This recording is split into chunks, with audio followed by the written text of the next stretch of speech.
आणि ठाणे महापालिकेला पाणी पुरवठा करणाऱ्या स्टेम या सरकारी संस्थेत भ्रष्टाचार सुरू असून संकेत घरत नावाच्या अभियंत्याची अनधिकृतपणे नियुक्ती झाली असल्याची तक्रार अनेक लोकप्रतिनिधींनी ठाणे जिल्हा नियोजन समितीच्या बैठकीत केली।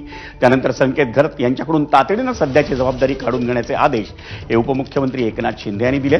तसंच संकेत घरत यांची आणि स्टेमच्या अभियंतापदी योग्य अधिकाऱ्याची नियुक्ती का झाली नाही या विषयाचीही चौकशी करण्याचे आदेश हे देण्यात आले।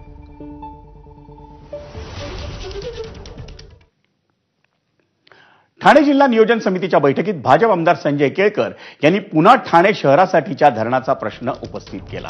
मुंबई महापालिकेकडून ठाण्याला होणारा पाणी पुरवठा काही कारणास्तव बंद होणार आहे का, त्यामुळे अधिकचं पाणी मिळणार का असे प्रश्न केळकर यांनी विचारले।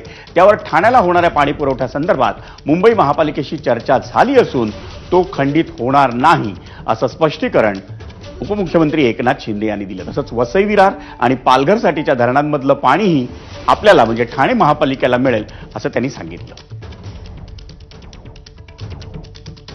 पाणी हा अत्यंत ठाणेकरांसाठी महत्त्वाचा प्रश्न आहे। एकीकडे लोकसंख्या वाढते, इमारती बांधल्या जात आहेत आणि पाणी पुरवठ्यामुळे कमतरता असल्यामुळे टँकरने पाणी द्यायची पाळी आलेली आहे आणि त्याच्यामुळे हा प्रश्न आज चर्चेला आला।